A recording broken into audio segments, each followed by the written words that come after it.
Hello and welcome back to Big Photo Boys, or in this case, Big Photo Boy. This is going to be another solo podcast. So be prepared a little bit for some ramblings and ums and ahs because I've given Kurt the week off this week. He has had a crazy busy week, and I had a pretty busy week as well last week, but I've ended up with today off. So I thought I should just sit down and just bang out an episode on my own. It's a good opportunity to go through something that is quite personal to me. It's a video that I've been wanting to make for quite a long time and probably doesn't relate as much to Kurt. So yeah, basically let's just jump right in. Today I'm going to talk about I want to call this episode On the Shoulders of Giants, and for me it's my Mount Rushmore. It's the photographers that had the biggest impact on me going from not a photographer to a photographer, particularly in the early days, in the first, let's say, 2 or 3 years of me shooting, when I was just a sponge, just trying to soak up as much knowledge as I possibly can. These were the guys that, in my opinion, just were really changing the future of the photography industry because of the way that they were sharing online. And that is sort of something that all of these guys have in common, is that they were all online and ahead of their time in terms of the way that they were documenting and sharing, and basically just improving the photography community through the stuff that they were sharing. I think I've got 5 here that I'll talk about. I am going to refer every now and then back to the notes that I have here, just because I have a bunch of stuff written down so I don't forget, but inevitably, yeah, this is going to be a little bit disjointed. So there may be a few chops here and there in this session just because I'm doing it on my own. All right, the first photographer who I want to talk about, he didn't just change my life, he changed the whole photography industry forever, which is David Hobby. And if you haven't been doing photography for a long time and you sort of weren't around in the peak of David Hobby, you might not know who he is. He's a bit of an older guy. He must be in his 50s or 60s now. But he is the originator of the term strobist. He is basically the person who, he didn't invent it, but he, I think, brought to the mass attention the concept of using a small hot shoe flash, basically using small amounts of gear for big budget results in terms of lighting. He was very famous for using old Nikon flashes, like I think he had SB28s, SB800s. He would famously buy old secondhand flashes, and with a pocket wizard or just optical slave, or just a handful of gels and a brolly, or just his style, for me, it was completely seminal to the way I learned photography and the way I developed as a photographer. So not that I am some big shot, but early days in our local little music community, I was sort of known for a certain type of lighting that I would do. And looking back, it was just the most basic, simple off-camera flash lighting that you can get. I basically, to make it, to lay it out as simply as possible, it was up and over 45 degrees with a shoot-through umbrella and a little speed light. And I just had that, boomed over a group shot for some band promos. And I learned that's like, one of the first lessons from David Hobby, aka strobist. And David Hobby, he was famous for his courses, and I think he might have some videos on YouTube. If he doesn't, he has a lot of collaborations with other videos.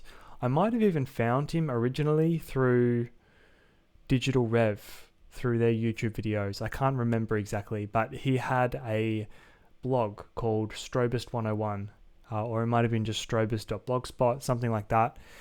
And he basically, what he would do with this blog was he made this essentially a course. Every post was the next lesson in the course, and he would just go through, and there would be little little lessons followed by a little assignment, and it was sort of like you don't move on to the next post until you're comfortable with the one that you have. I'll definitely leave it in the description. I'll link it down below. And despite the fact that I think it's probably still formatted a little funny, it's from 10 plus years ago at this point, I think it's still so valuable. And just like I said, it was just so important for me. That is basically, to this day, I would say 95% of all of the lighting knowledge that I had came from David Hobby. I think he was particularly important because photography in the 2000s, so post-film, let's say early digital era, the first 10 years of shooting digital photography, I am just going to turn my exposure down a little bit because it got a little bit brighter outside. Hang on. That'll be okay. So the photography industry in these days was dominated by old school photographers that were very protective of what they did, and they protected their work and their industry by using very, very expensive gear, because lighting gear, traditionally was, and in the film industry, not just photography, lighting gear was traditionally very expensive, and it was a way that photographers could gatekeep, because the gear that they could use or that they could hire and use was it was unavailable to the regular person. Someone picking up a digital camera for the first time, unless you did go to photography school, you might have experience using all the professional equipment or whatever, and being able to learn it. So, you have to learn it first before you can hire it and use it on the job anyway. But I can just see how intimidating it would have been, and how, it was just the easiest way that these guys could gatekeep the industry, in my opinion. And they could charge more to clients, because it was like, okay, I've got this, $3,000 giant parabolic softbox, or my lights are $5,000 each, and this camera is worth $20,000, $30,000. Anyway, David Hobby basically came along, and with, a bag full of, he used to shoot Nikon. In my opinion, at this time, Nikon were making the best DSLRs. They were making the best professional digital cameras, and just with his Nikon kit and, a bag full of flashes and triggers that couldn't have been much more than, a few $100, maybe $400 or $500, a handful of flashes, some triggers, and then, just this bare bones lighting gear, some small softboxes. He had a small ring flash. He loved to use a brolly, some little gels that he would, tape on or connect with a rubber band, and just a little bracket for a speed light. Literally nothing crazy. Any new photographer now could take up the hobby, and if they wanted to learn lighting with less than $200, get a beautiful little kit to, basically match, I would say, 80% of what David Hobby used to do. So he took away that barrier to entry in photography. So the gear was accessible, and when you have the equipment that you need to take the lessons in his course, it completely changes the game, because someone can be teaching you, you can do a photography course where someone's teaching you how to light in a studio, or with all their professional gear, with the professional model or whatever.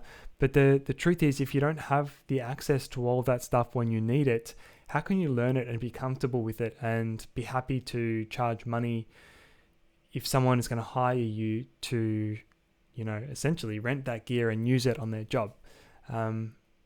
Anyway, I'm going on about that a little bit, but it's very important to me, and it's what made me fall in love with lighting. And to this day, the sort of shoots that David Hobby used to do, which were these small, like, local assignments, I think he used to shoot for a newspaper for many years, and then past that, when he sort of got famous for the blog and the DVD, the little lighting course that he did, he just did his own projects. He did one called Hoko 360, and basically what he would do was, in his local county, in his local area, he would photograph different local businesses, and basically, from his perspective, he was like, I'm going to, document this region that we live in, and basically, record it, this moment in history, all the different businesses, the different, landscapes, whatever else. He used to shoot all sorts of stuff in his county, which I thought was really cool. And that's something that I really want to do in a different sort of way. But I really want to work with small local businesses to make my videos. And yeah, I mentioned his DVD as well. His DVD was fantastic. Do you know what? I might have even, I can't remember. I got my hands on a copy of his DVD, and that was like my photography university. That was my education. It absolutely changed my life. And not just that, it made me want to share my journey and what I was doing. And I just have so much to thank David Hobby for. And that's why I'm doing this channel. That's why I used to post my behind the scenes stuff on a blog. And I used to do, all of that stuff. That's I just have so much to thank David for. So David Hobby is definitely first on the list here of my Mount Rushmore of influential photographers. So sort of in the same vein is Zack Arias. He was a photographer out of Atlanta, and he was in the same sort of class, let's say, of photographers in those late 2000s, early 2010s, sort of early internet photographer personalities. And he was, to be honest, probably also found him through Digital Rev, because he was on some of their challenge videos. And I don't know. I don't even know if he had a blog. He definitely had a DVD. He had a book that I had that I loved. I think that was probably the first photography book that I bought. And the book was literally just called Q&A, Zack Arias Q&A. And it was just all of the questions that had come in, all the good questions that had come in through his blog over time. And there would be, a couple of paragraphs of an answer with a little story and an image to follow. And it was just like, it blew my mind at the time, honestly. And the thing that I loved was, I'm pretty sure from memory, it had every photo that it had. It also had a little breakdown of the gear and equipment used. And, along with David Hobby, that's basically how I learnt how to figure out how to light something.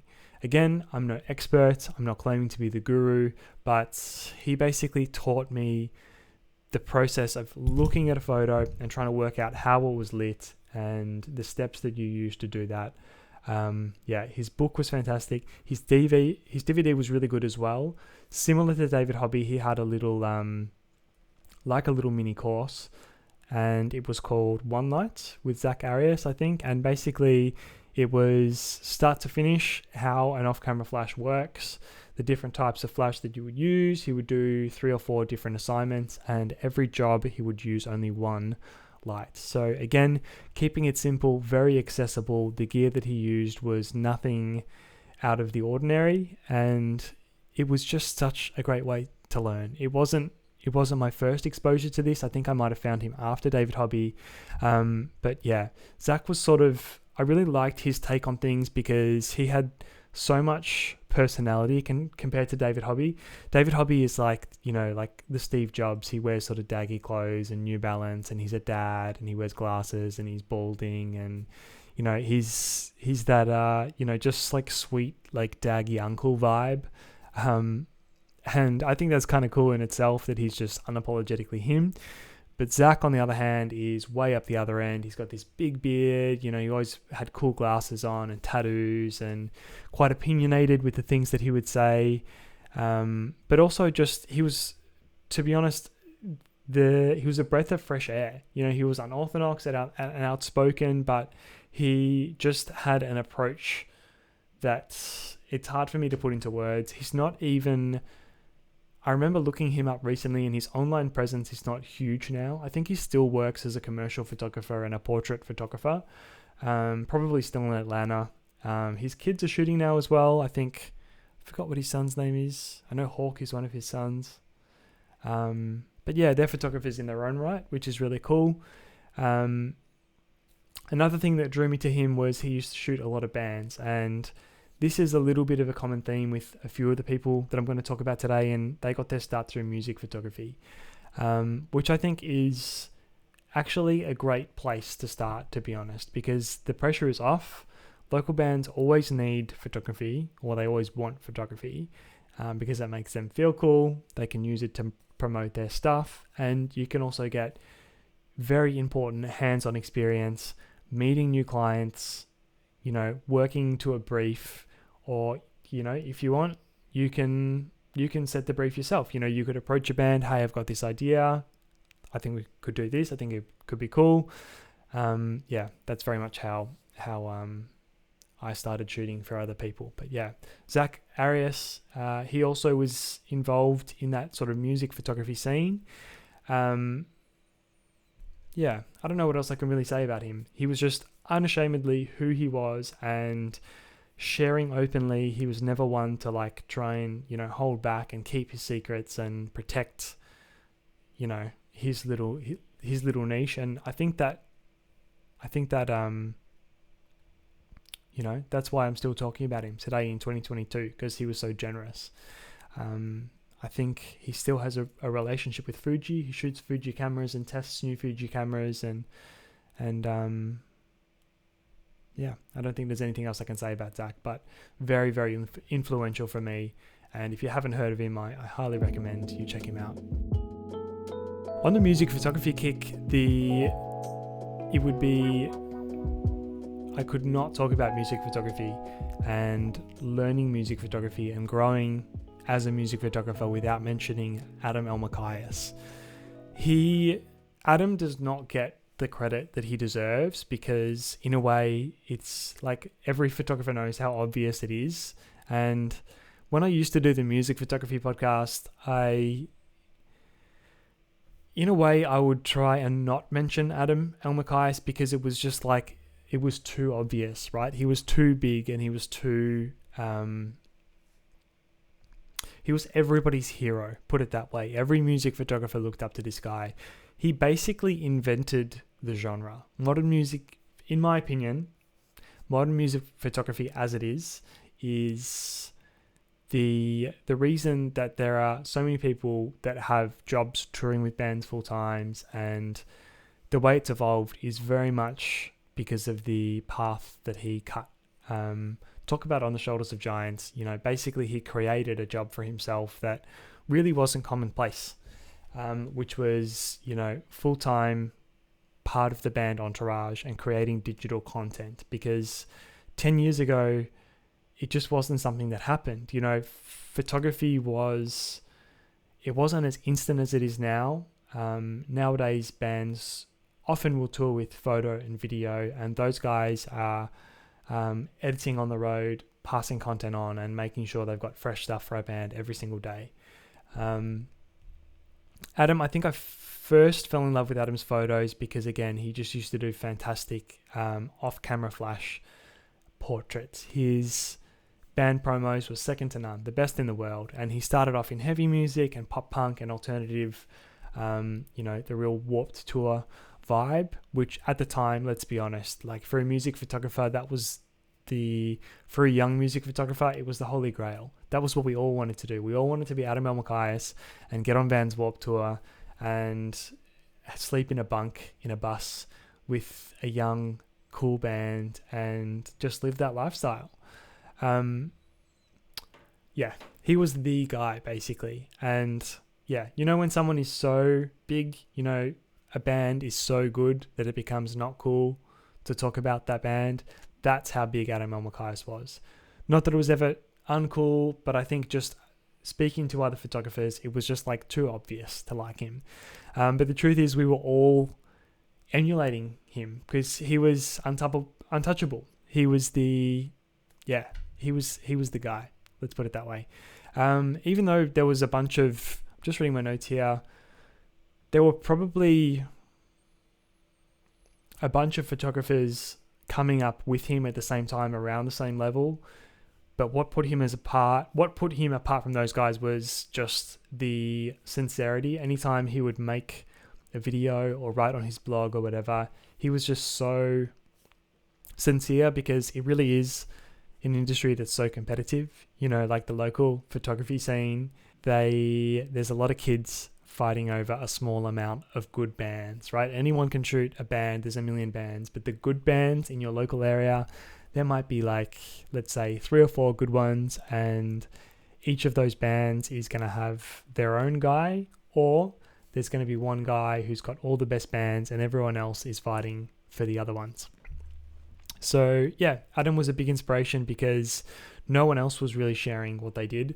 The only other person I could think of was Todd Owyang, who had a blog called I Shoot Shows. He also shot Nikon, which I did at the time, and I found him on Flickr. He was the only other one I can think of that had a really open, regular blog, who was sharing a lot of content around music photography. What else can I say about Adam? Yeah, I spoke a little bit before about how he created a role that didn't exist before, and he was to the local photographers what the Warped Tour bands were to the local musicians.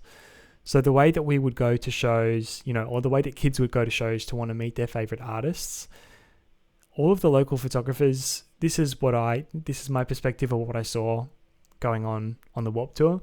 All the local photographers would go out to try and meet Adam, and he made photography cool, right? He was almost a part of the band, and I think that's what got so many people hooked in music photography in those days, because it was like, well, if I can't live that rock star life as a musician, which every kid that gets into music wants to do, let's be honest, everyone wants to, tour and meet other cool bands and just live that life on the road that you think is really cool and glamorous when you're that young. If you can't live it that way, the traditional way as a musician, then, you know, the other thing that's available to the rest of us and those of us that can use a camera is to try and get into that world with your camera. Yeah, Adam, I think, is the real pioneer in that regard. He used to talk about all of his gear. Before he would go on tour, he would open up his camera bag and, talk about every single thing in the video, or lay them all out in a flat lay, list them in his blog. I learned so much to Adam, and I can't possibly repay him for the value that he's given me over the years. He also had the music photographer DVD, like the video course that he made, which I have to admit I didn't get until much later. I always wanted to get my hands on it, but I just remember early days I couldn't justify it. It was probably only $99 or something. I can't remember, but at the time I just remember thinking, I wish I had money to spend on a DVD, $100 like that. And to his credit, at the end of that sort of cycle, obviously once that had died down and the content was becoming no longer relevant because gear changes and taste and production changes a little bit. I'm just going to turn my settings down a little. Yeah, basically as people's taste changed and the DVD was no longer relevant, he just put it all online for free. And there's no possible way to measure that, but I would love to see what the impact was that made, because there must have been thousands and thousands of kids who, when that went up for free, just soaked up that content like a sponge. Last thing on my notes here is that I'd never seen anyone before attach a GoPro to their camera.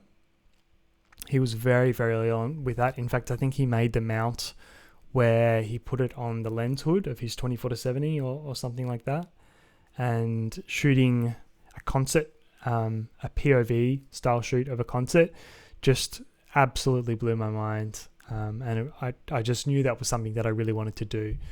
I got to give him credit for that as well. The next two guys I've spoken about a little bit before in podcasts with Kurt, but I have to give credit to Jared Polin. Talk about the on the brink of a new era, between worlds, if you like.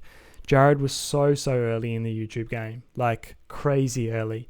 And maybe his videos don't get crazy views, and, I'm sure he had, some big videos, but he was never doing $1 million a video. He was never doing like Peter McKinnon level stuff or...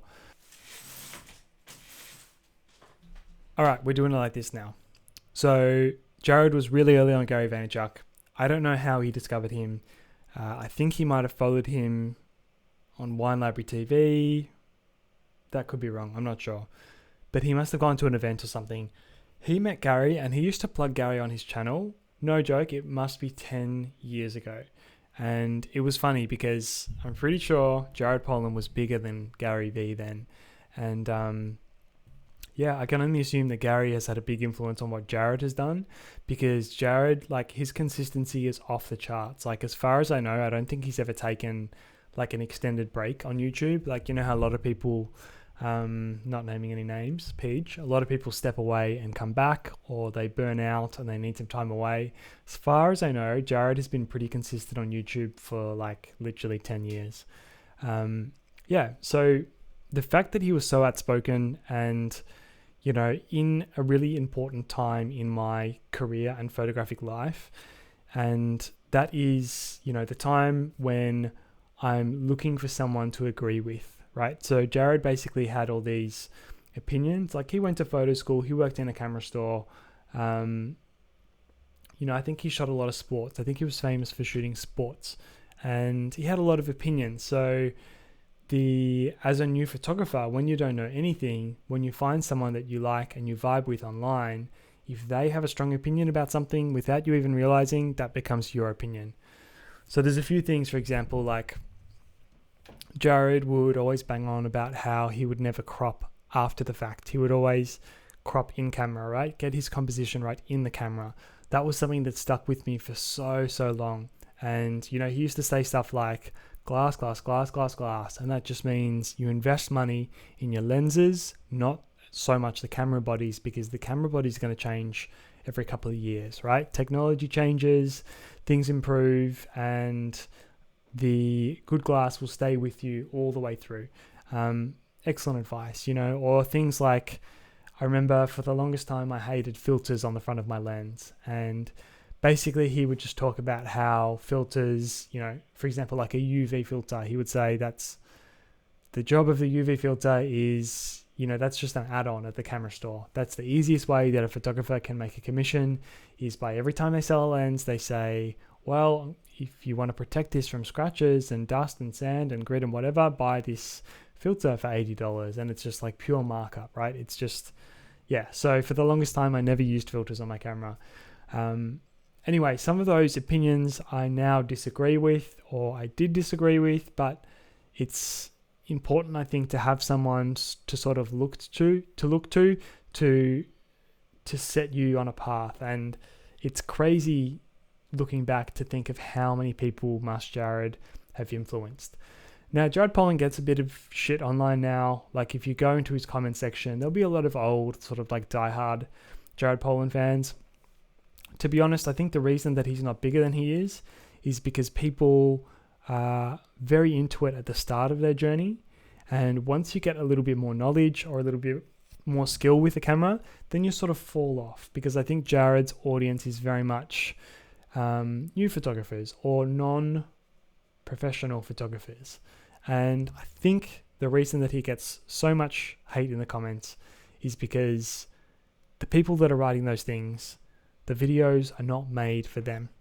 It's made for people who photography is entertainment. It's not their job. And it's also like, it's the people who are looking for someone to agree with. They're looking for someone the next level above them.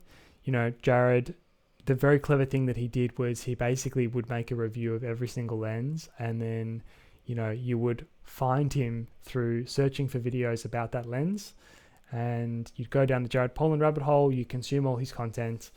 That was my experience anyway. I think he must have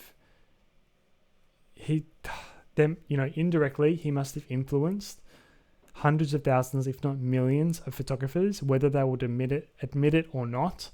His impact on the photography genre, and especially photography genre on YouTube, is unbelievable. It's monumental. He also was very early on the video podcast game. He would sit down every week, and I used to watch it all the time. He would have this full-on production video podcast. This was even the day before Atomos existed, I'm pretty sure, or if not, it was the very early days of Atomos. And they used to literally just go around and reset the cameras every 20 minutes because that was the limit. Anyway, that's all I'll say about Jared. Very, very influential for me personally, and I really don't think that he gets the respect that he deserves because, yeah, he tends to rub people the wrong way. Well, yeah, you either love him, or I think a lot of people seem to be hating on him in the comments. And yeah, I don't agree with everything he says, but on the shoulders of giants, truly, Jared Polin is one of the most influential photographers on my career. And although I don't really watch him now, got to take my hat off to him. Thank you so much, Jared. You've done a real service for the photography world.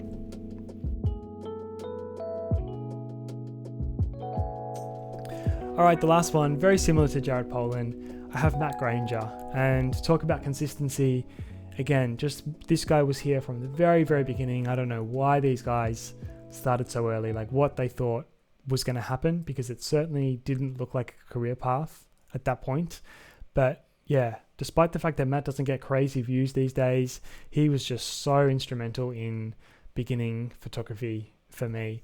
To see an Australian doing it online and just, on the other side of the coin to Jared, he was always calm, softly spoken, reasonable. He could still be opinionated at times, but he was just very, I can't describe it other than to say reasonable, just so measured and no bullshit with Matt Granger. I've always really appreciated that about him. His production, his filmmaking, like all that stuff was never top tier. And I don't mean that as a diss. I just mean he was not an expert at all that stuff, but he would just do it anyway. And that's something that I have to keep reminding myself. It doesn't always have to be perfect. Just do it. Just get it out. Progress over perfection, and consistency above all else. I just admire so much the sort of person that can just do it. Just not worry about what other people think and do it. And like I said about some of the other guys earlier, David Hobby and Zack Arias, Matt Granger is unapologetically who he is.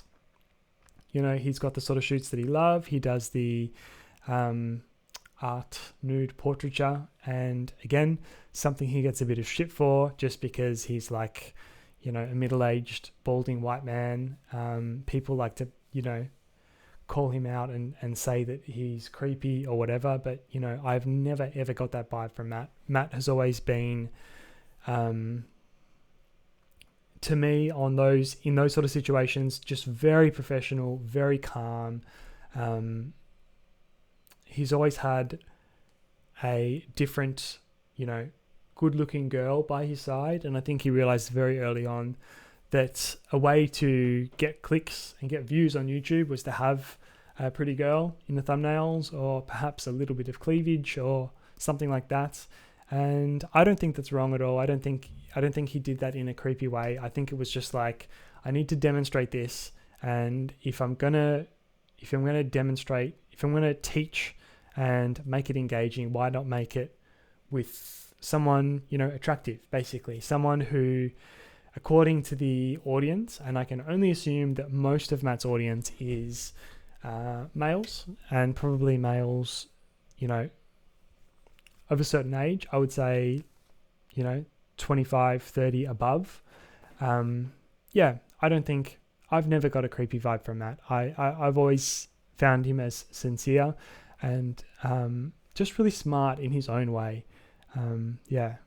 There's something I really admire about Matt, and like I said, he was doing it so early and for all these years, and to his credit, he's changed and adapted. He's sold courses, he's released guides, he's got still, premium videos on his website, or he'll run like workshops all over the world. I know he used to do like off-camera flash workshops where he would travel to a place with a suitcase full of flashes, and then he would run a workshop with 20 different punters would come. And I just admire Matt so much, and I just have so much respect for him, and he's been such a big part of my photography journey. And to see someone Australian doing it online as well in what is and was a very American dominated space, so cool. I've followed his journey for many years, and yeah, despite the fact that his content is not so much targeted at someone like me anymore, I still find myself going back to watching him, because I feel like I've grown with him as a part of it, and just purely for the personality, I like watching Matt. This was the second solo episode, and I think I probably did a little bit better than the first, but I need some practice still. Let me know down below in the comments if you have anyone that you think should be added to this list. This is my Mount Rushmore. This is my list personally. Let me know if there's anyone that has had a really big influence on you, particularly in the beginning of your photography career. And I spend a lot of time on YouTube, so I suppose this is geared pretty heavily around YouTubers and like bloggers and stuff. But let me know who you might add to the list. Thank you so much for watching. The best way you can support this podcast is to like, comment, and subscribe. And that's it for this week. I'll see you next time. Thank you so much.